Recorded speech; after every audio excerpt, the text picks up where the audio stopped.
Deus abençoe mais uma vez. Vamos dedicar uma palavra de oração. Senhor Deus, queremos agradecer esse tempo mais uma vez que tem nos dado.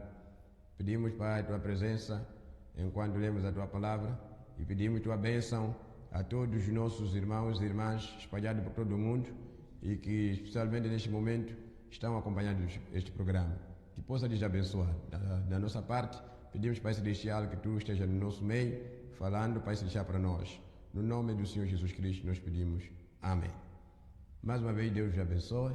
Quero te convidar para irmos direto às Escrituras. Vamos ler no livro de Efésios, capítulo 1, versículo 3 até ao versículo 5.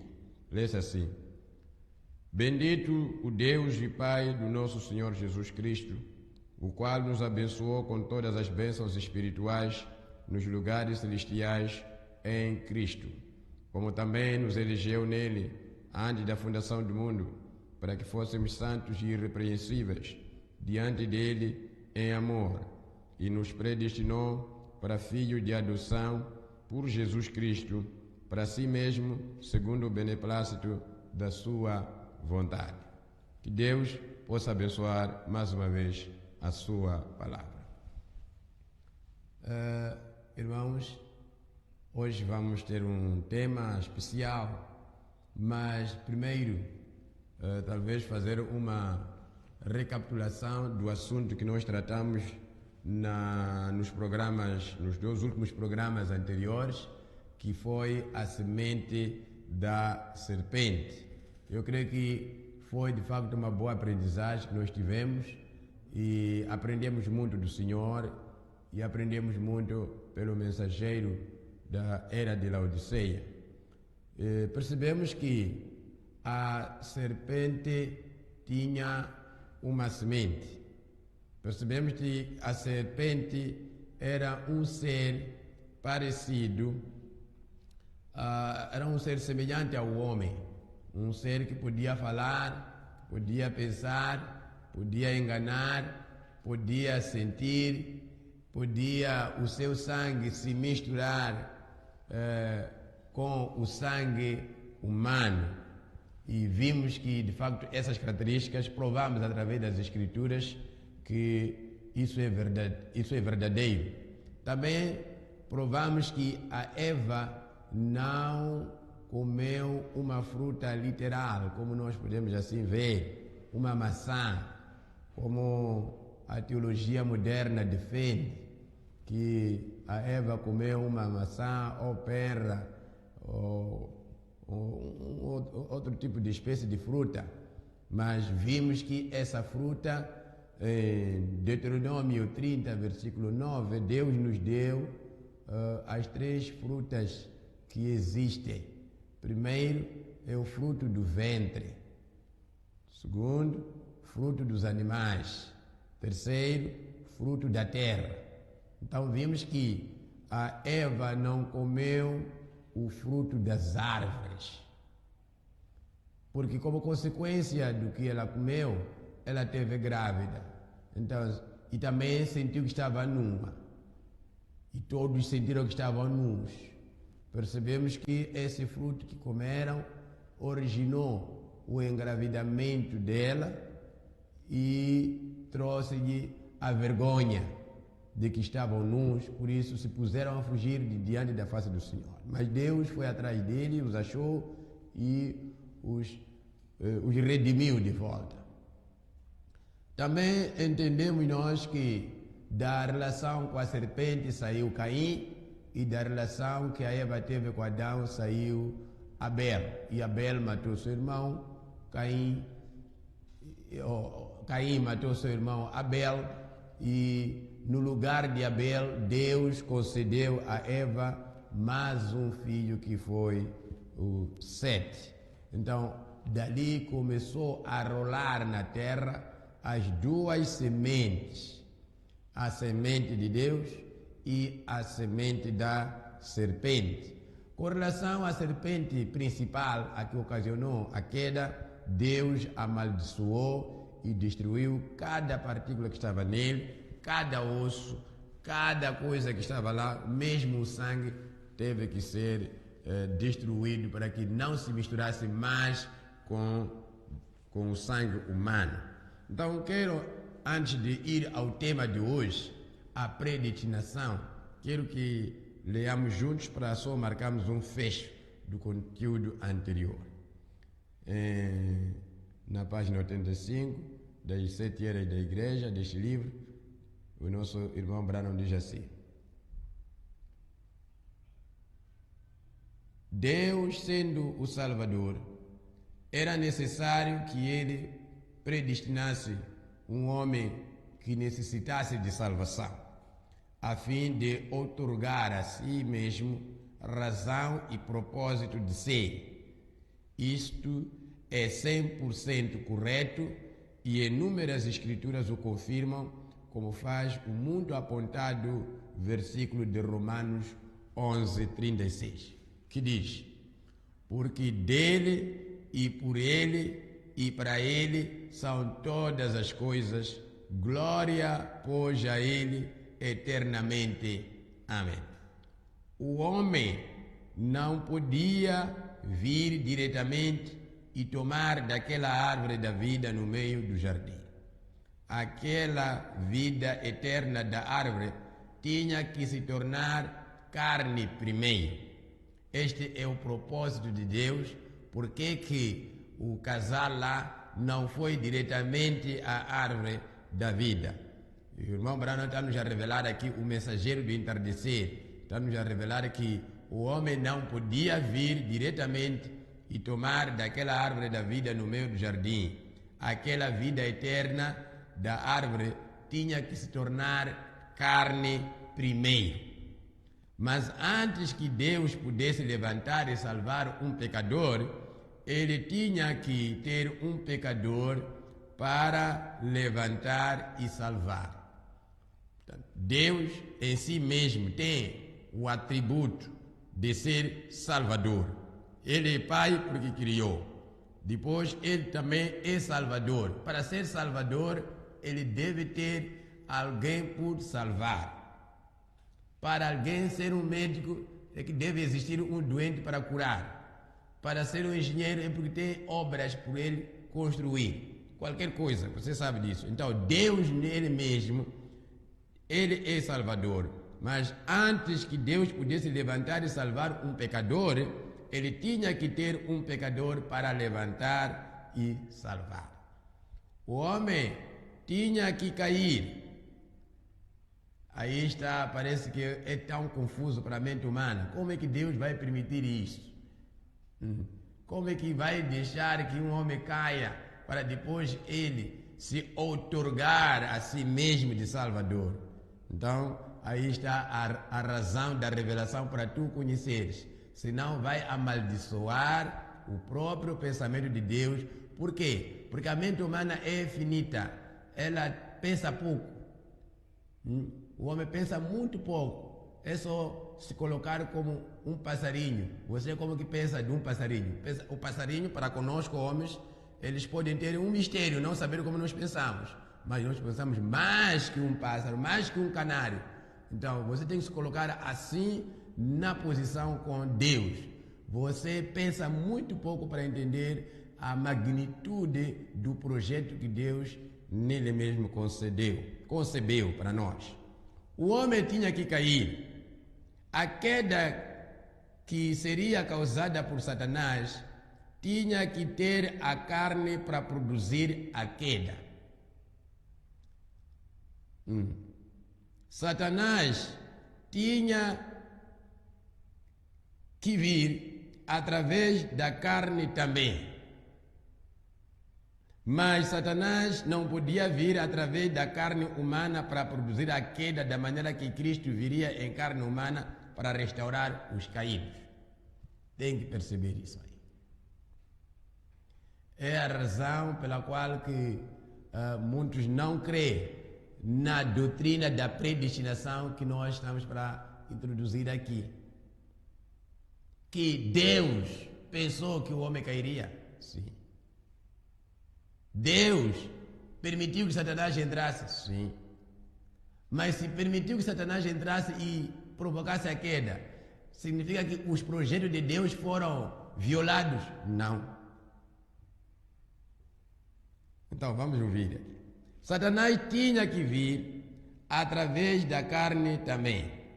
Mas Satanás não podia vir através da carne humana para produzir a queda da maneira que Cristo viria em carne humana para restaurar os caídos. Cristo, a semente da mulher, é a semente que restaura. A semente da serpente é a semente da queda. Deus tinha um projeto de ser Salvador. Para ser Salvador, tinha que haver uma criatura caída, um ser caído, um homem caído. Agora, para isso, tinha que haver um provocador da queda. É daí que Deus permitiu que Satanás entrasse na raça humana para provocar a queda. Mas como é que ele viria? Não podia vir da maneira que o Salvador viria. O Salvador viria em carne humana também e entraria na raça humana por uma forma legal, uma forma em que Deus faria sombra sobre uma virgem e essa virgem conceberia. É daí onde muitos que não creem no nascimento virginal são encontrados incrédulos perante a palavra. Porque não crer nisso, você não crê nas Sagradas Escrituras. Agora, Satanás tinha que vir. Como é que tinha que vir? Por meio de um animal, por meio da serpente. E esta tinha um sangue que se misturava com o sangue humano. Por isso hoje temos problema até de transfusão de sangue. Pessoas não creem em transfusão de sangue. Mas o sangue do homem só pode ser gerado por um outro homem. Mas lá no jardim do Éden havia um animal com sangue semelhante ao do homem, que é a serpente, que Deus destruiu e não deixou rastros. A ciência pode fazer o que quiser, pode argumentar a evolução com tudo que tem. Eu já li muitos artigos de evolução dos cientistas evolucionistas, Darwin e coisas companhia por lá. Tudo nunca vai encontrar o elo da vida, o elo que Deus escondeu e amaldiçoou a serpente. Mas no início havia um sangue que se misturava com o sangue humano. Mas havia um animal, a serpente, tão próximo do homem, que Satanás pode chegar a essa besta, através dessa besta pode chegar à carne humana e causar a queda, e desse modo injetar-se na raça humana, assim como Jesus um dia viria e se injetaria na raça humana dentro de corpos humanos, até o ponto de uma ressurreição em que teríamos corpos semelhantes ao seu corpo glorificado. Amém. Assim, o que Deus arquitetou aqui no jardim foi seu plano predestinado. É aí onde entra a predestinação. O que Deus arquitetou aí no jardim do Éden é seu plano predestinado. Tudo opera para o bem. Tudo opera para Deus. É por isso que a Bíblia diz em Romanos 11:36, porque dele e por ele e para ele são todas as coisas. Glória a ele. Tudo opera para a glória de Deus. A queda lá no jardim do Éden opera para a glória de Deus. A queda, o surgimento da semente da serpente é mesmo para a glória de Deus. Então, você que não entende o projeto de Deus, você vai amaldiçoando os pensamentos de Deus e você se colocará como um incrédulo.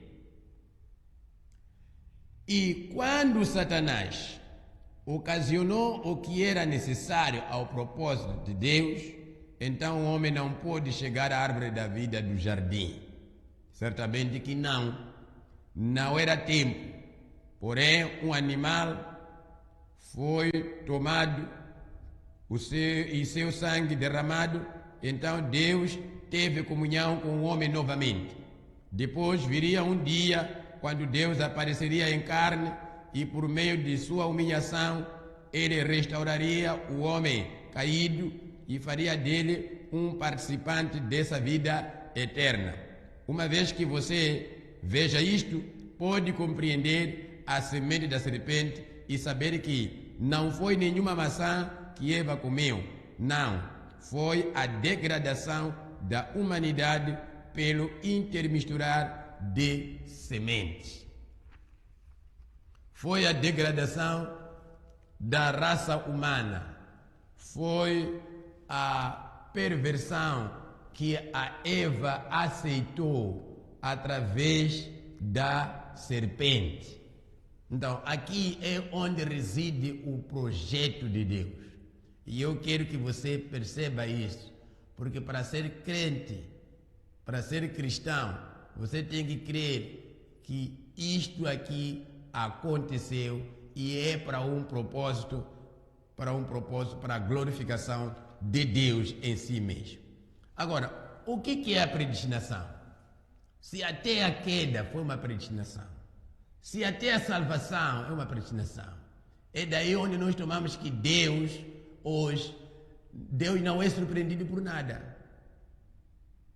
Há pessoas que atuam como se pudessem obrigar a Deus a fazer determinada coisa. Há pessoas que pensam que fazendo coisas obrigariam Deus a mudar de ideia. O pensamento finito do homem chega até pensar assim, como se ele houvesse esquecido de algo. Há pessoas que pensam que Deus se esqueceu de alguma coisa. Há pessoas que pensam que Deus esteja hoje a fazer um plano de emergência, um plano ad hoc, um assunto de última hora. Pensa que algumas coisas que estão acontecendo na Terra, Deus também está a surpreender, Deus também está admirado. O que está acontecendo? Não. Deus no presente dia, Ele não está a aprender nada, não se esqueceu de nada.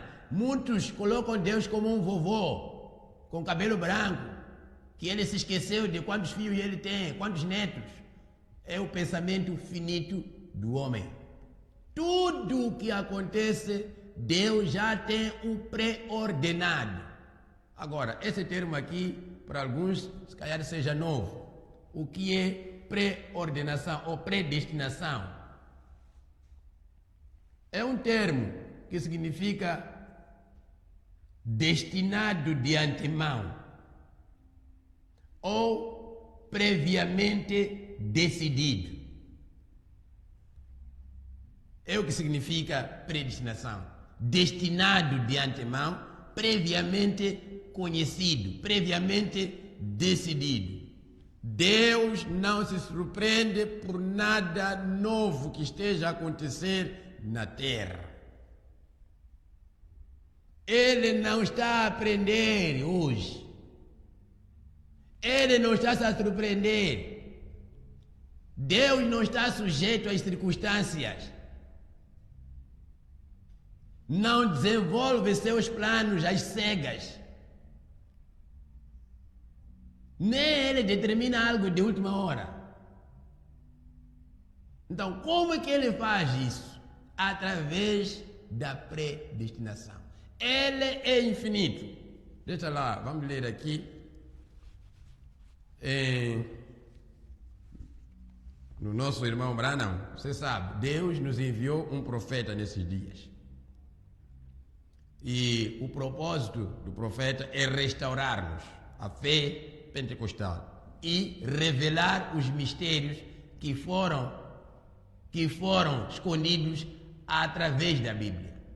Então, se isso está em contramão consigo, você tem que saber que Deus tem assim decidido e tem trazido isso. Paulo aqui disse, como também nos elegeu, isso é no passado, não é hoje, nos elegeu nele antes da fundação do mundo. Significa que antes que todas as coisas acontecessem, antes que cada átomo existisse, Antes que cada célula existisse, cada molécula, antes de cada hidrogênio se juntar com oxigênio para formar água, antes de haver teorias de Big Bang que surgiram, do surgimento da Terra, nós já tínhamos sido pré-ordenados. Não é uma coisa de hoje que vai te deixar tremer, mas vamos ouvir aqui o que diz o profeta. Agora, na página 126. Se nos envolvermos muito com o assunto da soberania de Deus, aí sim, aí é a soberania. Como as nações têm soberania, Moçambique tem sua soberania, Zimbábue tem sua soberania, Deus tem sua soberania. E Ele decide da maneira que Ele quer para Ele. Pois isso exigiria um livro sobre isto. Deixe-me salientar aqui que, de acordo com estes versículos, Jesus Cristo está escolhendo sua própria noiva do mesmo modo que os homens escolhem suas noivas hoje. A noiva hoje não decide simplesmente que vai tomar um certo homem por esposo. Não. Não, senhor. É o noivo que decide e escolhe uma certa mulher para sua noiva. Ora, de acordo com a palavra de Deus, a noiva foi escolhida antes da fundação do mundo. De acordo com a palavra de Deus, os crentes que vão herdar a vida eterna foram pré-conhecidos antes da fundação da terra. É um projeto magnífico que Deus fez. Ele o desenhou. Cada um que seria crente, que creria nisto, creria na semente da serpente, nessa doutrina em si mesmo, creria nas escrituras, Deus mesmo já o conhecia antes da fundação do mundo. Ora, de acordo com a palavra de Deus, a noiva foi escolhida antes da fundação do mundo. Esta escolha da noiva foi proposta em si mesmo. Meu irmão, se há uma doutrina que sobressai a mente humana, é esta da pré-ordenação. É coisa que passa da mente. Como é que isso é feito? Como é que Deus pode fazer isso? Mas eu vou te colocar uma coisa também. Imagina uma casa já feita, perguntar, mas como é que esse homem conseguiu fazer uma casa como esta? Então, a casa devia entrar na mente do homem, ver o desejo primeiro, ver a vontade primeiro da pessoa, e daí discernir que afinal esse homem tinha uma ideia de estar num quarto, numa casa de 4 cômodos, de ter uma cozinha, de ter uma sala, e ali na sala haveria isto, mas aquilo. Esta casa, se for um objeto que o homem criou, que fez surgir, tinha que conhecer primeiramente do homem. Então, o homem também, para conhecer esse projeto que Deus tem, ele deve entrar na mente de Cristo. Sem ter a mente de Cristo, você não vai conhecer esse projeto. Vai ser algo insólito, uma coisa sem cabeça. Então, não tem lugar em si. Não terá lugar em si. Mas vamos continuar. Você não pode ler de nenhuma outra maneira. Romanos 9, 11 diz. Vamos ler Romanos 9. Mas eu vou ler longo esse Romanos 9, vou começar do versículo 9. Então, leia comigo aí, para entendermos um pouco desse programa que Deus teve. Porque a palavra da promessa é esta: por este tempo virei e Sara terá um filho. Vamos ler até o versículo 21. Sara terá um filho. Escuta só. E não somente esta, mas também Rebeca, quando concebeu de Isaac, nosso pai, porque não tendo eles ainda nascido, Está a entender? Não tendo eles ainda nascido, nem tendo feito bem ou mal, para que o propósito de Deus, segundo a eleição, Deus elegeu, escolheu antes. Por que Deus fez isso? Soberania de Deus. Isso é muito bom. Soberania de Deus. Ficasse firme, não por causa das obras, mas por aquele que chama. Foi dito a ela: o maior servirá o menor. Antes dos meninos nascerem, antes de um cometer erro, antes de falar as primeiras palavras, Deus mesmo amou um, aborreceu outro. Como está escrito: amei Jacó e aborreci Esaú. Que diremos, pois? Aí está a minha pergunta para si. Que diremos, pois? O que dirá você? Que há injustiça da parte de Deus por ter feito isso? Que há injustiça da parte de Deus por ter permitido a semente da serpente entrar na raça humana? Que há injustiça de Deus por ter permitido a queda do homem lá? Deus deixou eles no livre-arbítrio, na escolha livre. Que diremos, pois? Que há injustiça? De maneira nenhuma. Não há injustiça. Glória! Você que está me ouvindo aí, grita também. Pois dizia Moisés: compadecer-me-ei de quem me compadecer, e terei misericórdia de quem eu tiver misericórdia. Essa é a soberania de Deus. Assim, pois, isto não depende do que quer, nem do que corre, mas de Deus que se compadece. Há pessoas que pensam que estão a fazer algo através daquilo que fazem, então Deus é obrigado a aceitar. Esse foi o pensamento de Caim. Não depende de si. Agora, se não depende de mim, deixa eu beber, deixa eu fumar, deixa eu me flertar com qualquer mulher. Isso simplesmente só está a vir demonstrar a semente que está em você. Isso simplesmente está a vir desvendar o que realmente estava em ti. Porque uma árvore boa produz bons frutos. Uma árvore má produz maus frutos. Então, sendo uma árvore boa, mesmo que a chuva não caia, se é para produzir, o pouco que vai produzir vai ser bom fruto. Mesmo com estiagem, mesmo com aperto de ventania, não sei o quê, em nenhum momento, por ser árvore boa, porque não choveu, vai produzir um mau fruto. Não. Sempre vai produzir bom fruto. E aí está. Ah, não, eu estou na graça, então eu posso fazer o que quero. Isso mostra a semente que está em ti.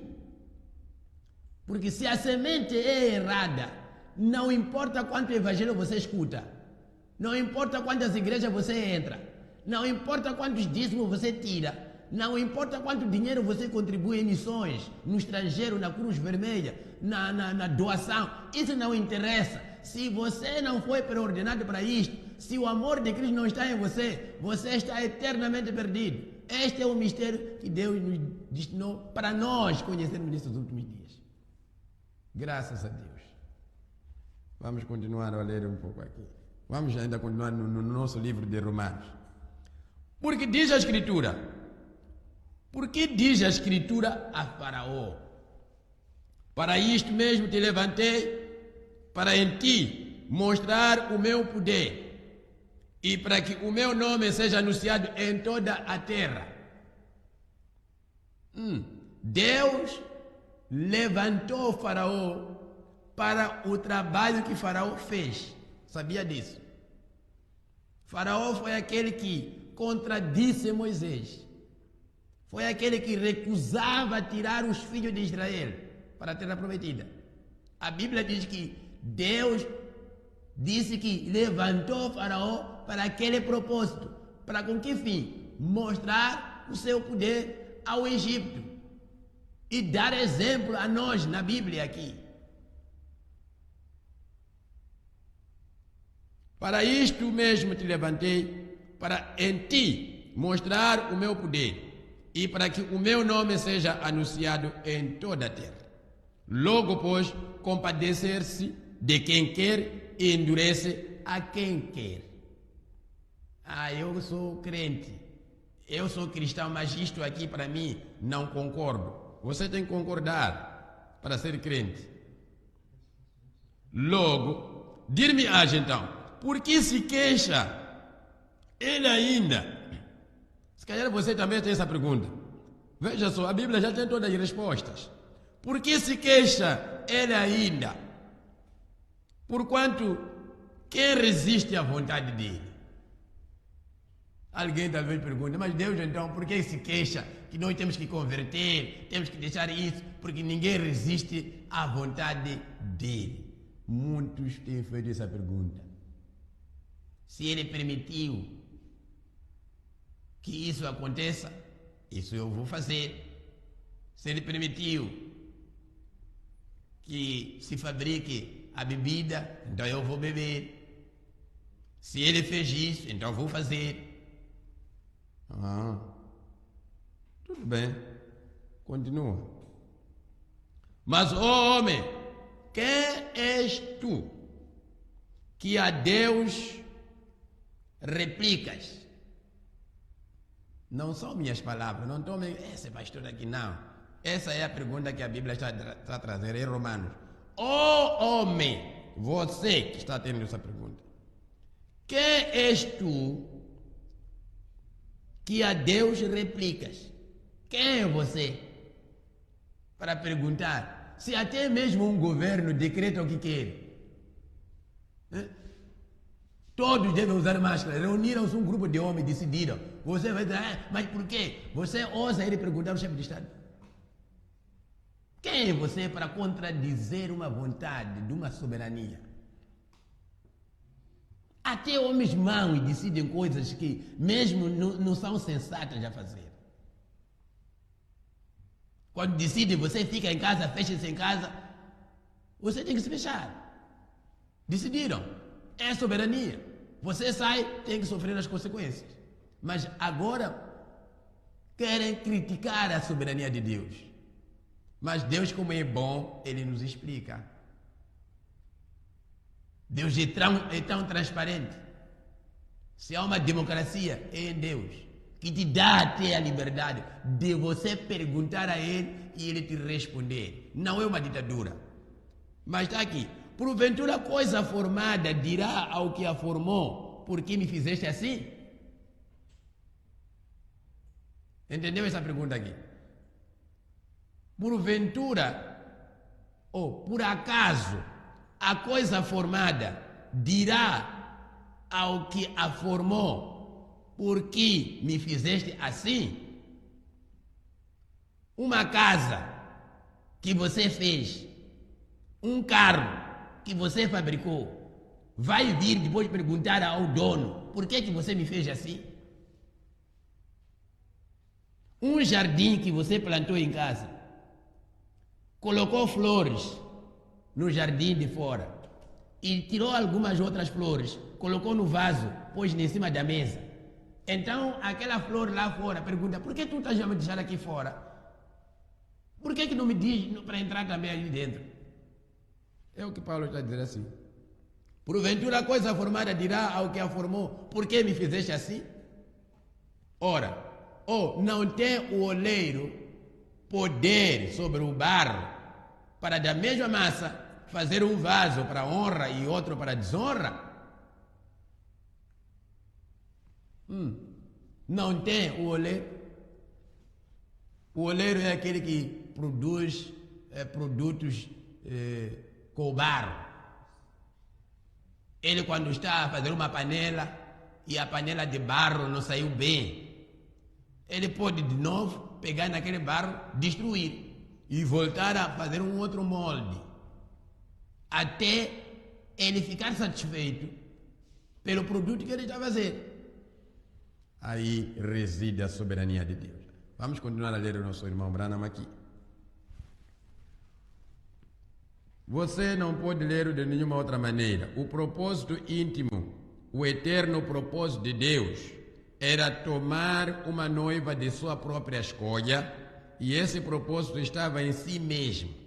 E sendo eterno, foi decretado antes da fundação do mundo. Observe atentamente agora, veja isso. Antes mesmo que houvesse uma partícula de poeira estelar, antes que Deus fosse Deus, sabia disso? Talvez é uma palavra muito difícil. Antes de Deus ser Deus, porque Deus no início nem era Deus. Deus significa objeto de adoração. Então, antes de ser ele objeto de adoração, antes de ter algo para lhe adorar,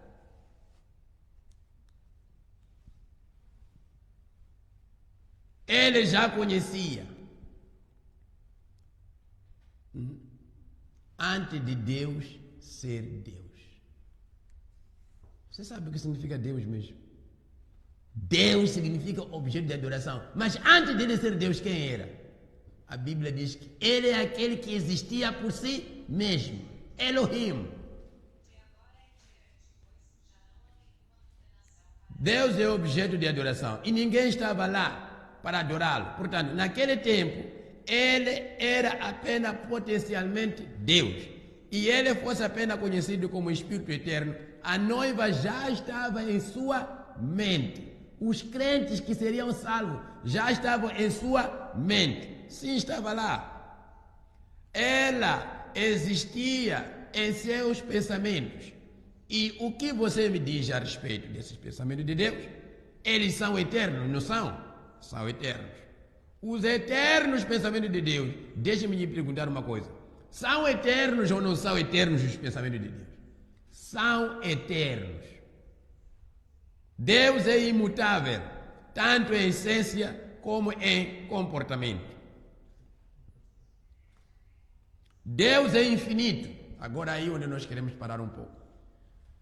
O que significa que Deus é infinito?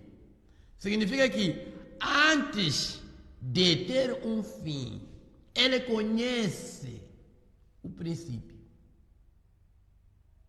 Antes do fim do mundo, ele já conhecia como que o mundo seria. Ele é eterno. Às vezes essas palavras as pessoas nem dominam-as, nem percebem o alcance que elas têm. Ele é infinito. Um ser infinito é diferente de um ser finito como nós. Nós aprendemos cada dia que passa. Você tem nova ideia, mesmo até toma o exemplo da tua casa.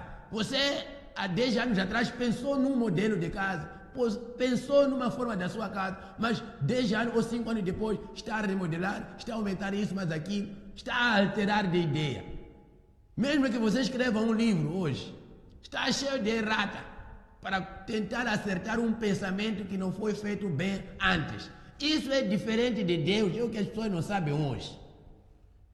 Deus não pode corrigir o que ele já disse, porque o que ele diz já está certo.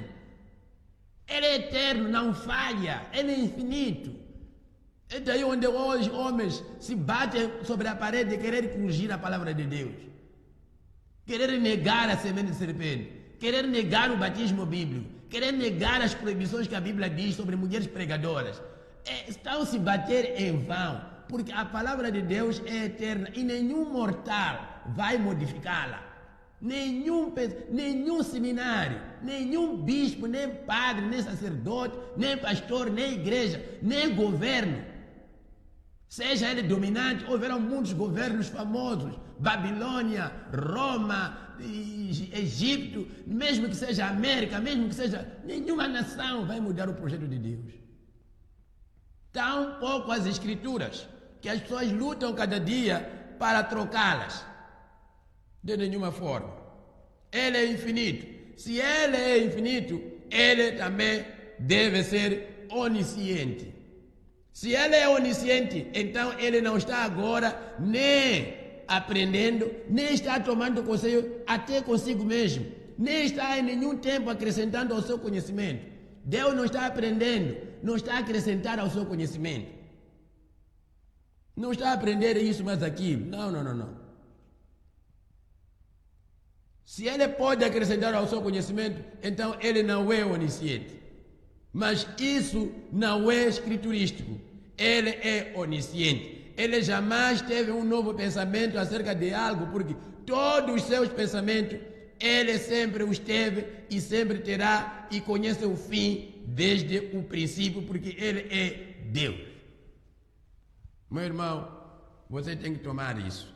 Ele é Deus. Sendo Deus, ele deve conhecer o fim antes do começo.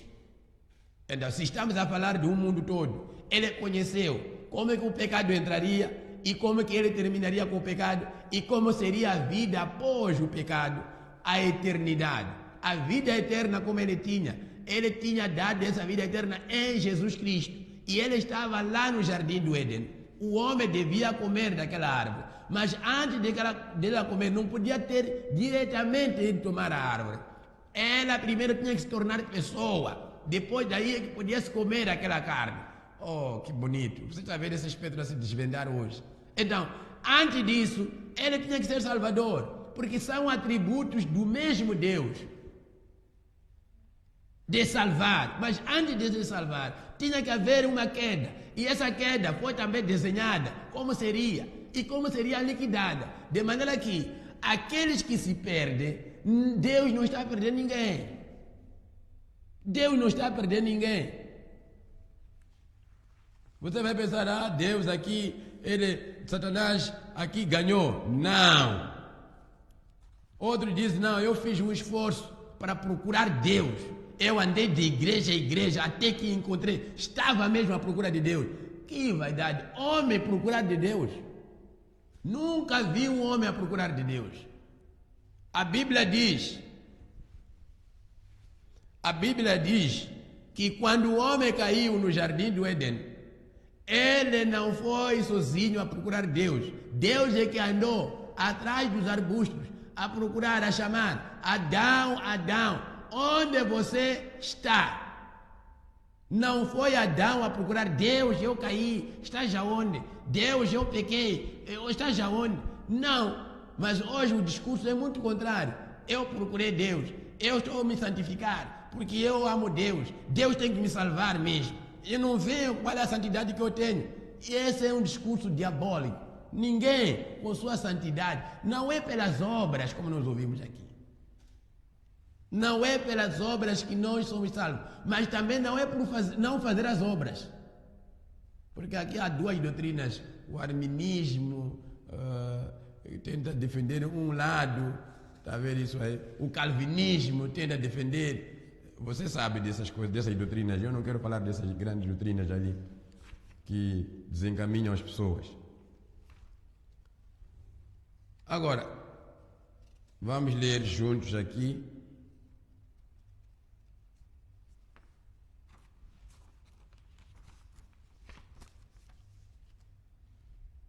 Deus endureceu o coração de Faraó.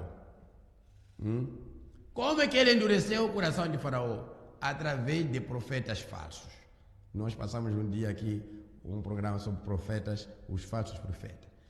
No tempo de Faraó, ele tinha pregadores da elite que iam lá no palácio, ia pregar, era Janes e Jambres. Eles eram profetas. Um talvez era um tal bispo principal, o outro era um profeta principal, todos acreditados com diplomas e tudo mais. Aqueles eram para endurecer o coração de Faraó, para desacreditar o que Moisés estava a dizer. E muitos hoje tomam aquilo também, sem saber que estão sendo endurecidos por falsos profetas, falsos pastores, falsos ministros, com falsas doutrinas, para descrer na palavra de Deus, trazendo a interpretação que nós estamos num outro dia, dias modernos. Deus não vai se importar com o que nós estamos a fazer. Parecendo que ele que escreveu essa Bíblia. Ele porque teve uns 4 anitos de seminário, depois viajou um pouco de avião, foi num território lá, foi saudado, batido nas costas, dado uma gravata. Então já pode vir desmentir o que Deus disse. Coitado de si. Coitado de si.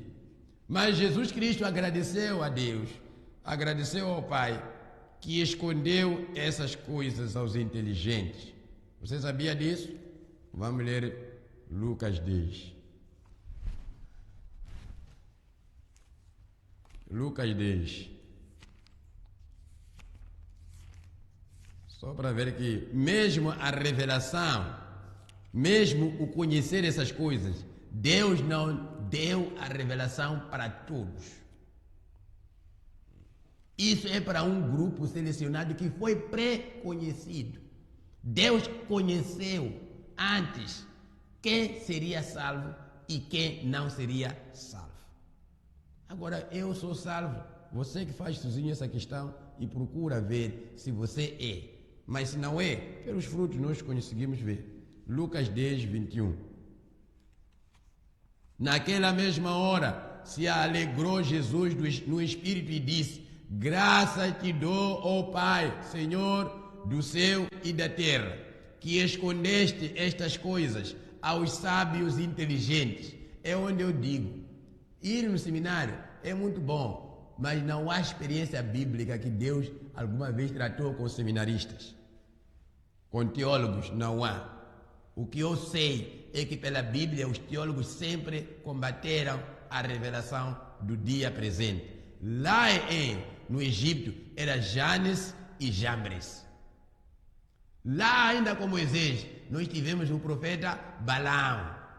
Nos dias de Elias, de Micaías, nós tivemos aí Zedequias, o grande doutor.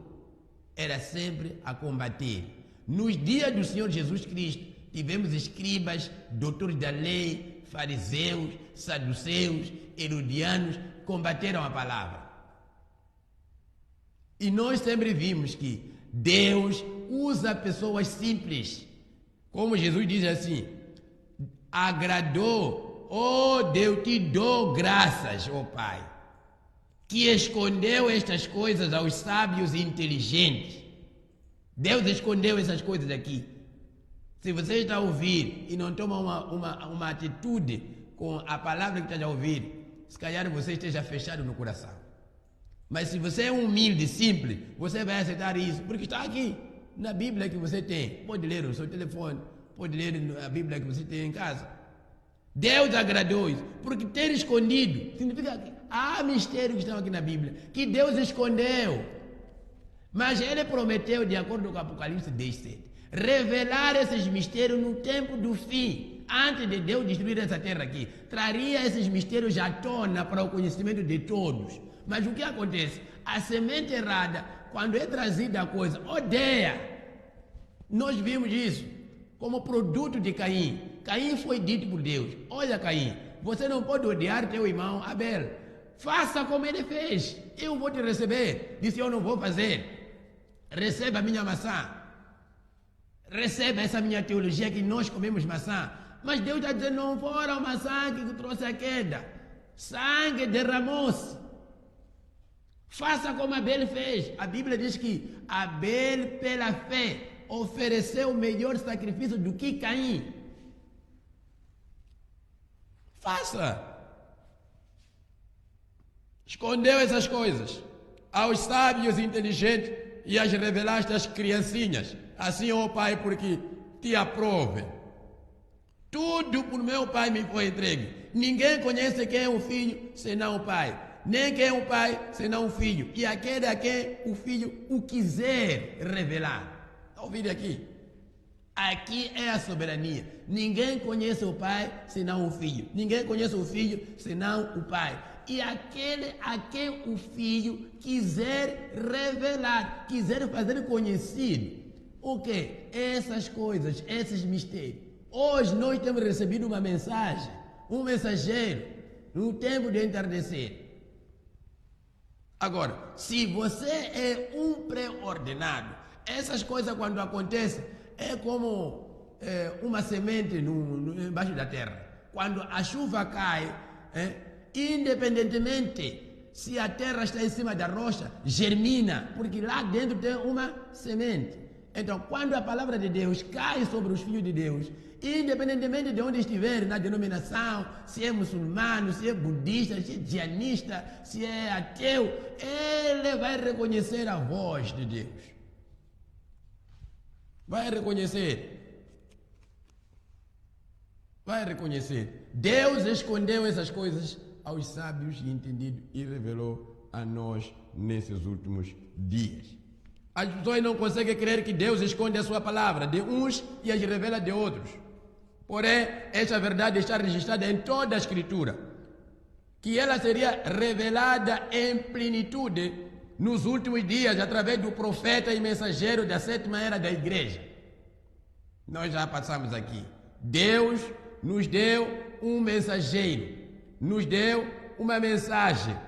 Então, através desta mensagem, ele ia nos trazer de volta, o qual cremos por causa do testemunho das obras, que foi o irmão William Branham. Deus te abençoe. Então, vamos ler mais uma vez Lucas. Vamos recuar um pouco, estamos a introduzir a predestinação, para ver como é que Deus coloca essas coisas para o bem de nós. Nós fomos eleitos. Não há medo. Um eleito, nenhum filho de Deus irá no inferno. Ninguém de Deus que foi ordenado lá ir para o inferno. Não. Se você vai para o inferno foi feito para Satanás e seus anjos. Filhos de Deus sempre irão para o céu.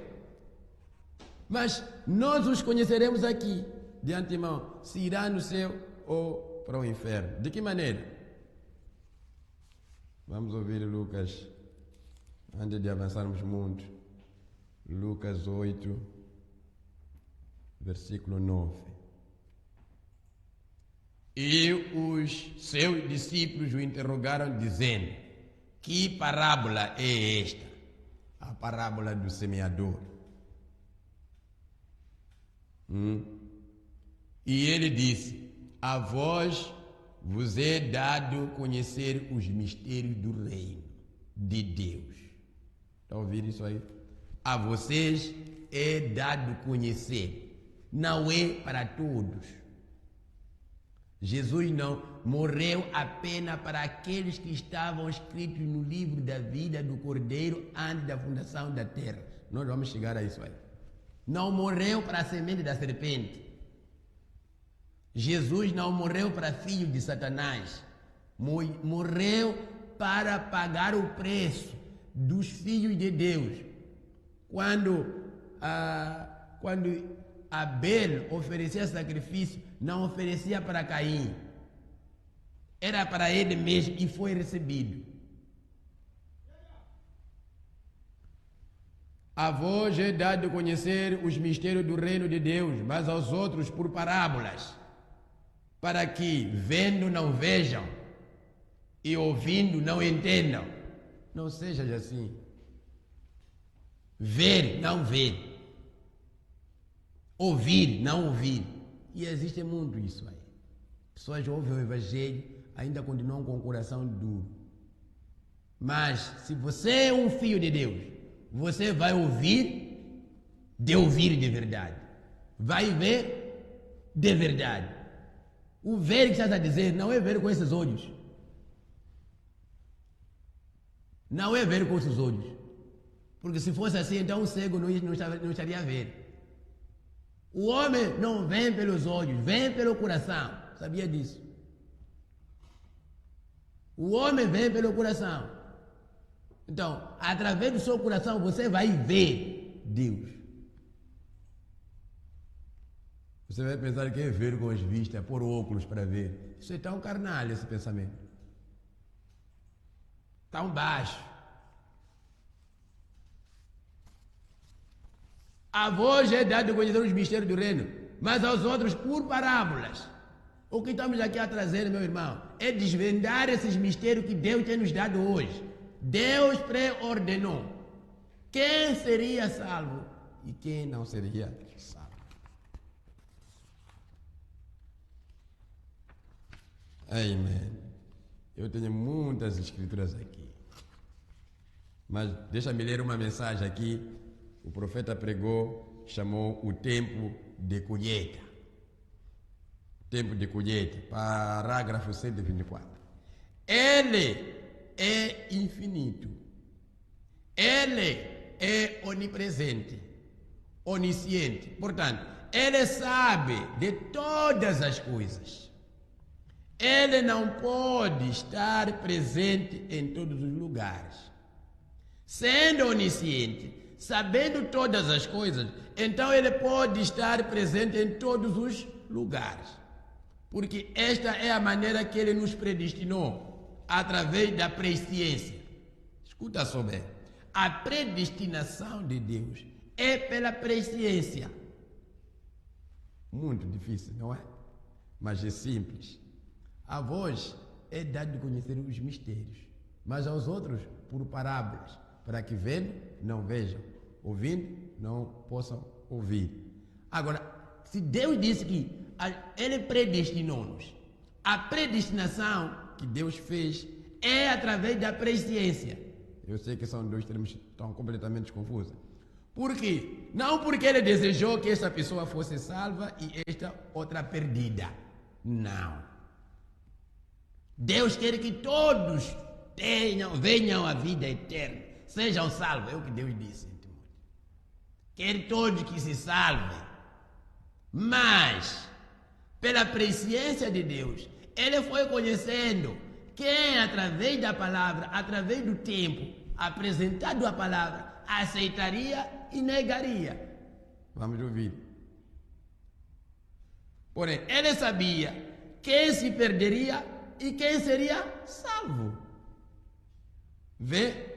Portanto, através da sua presciência, Ele pode predestinar.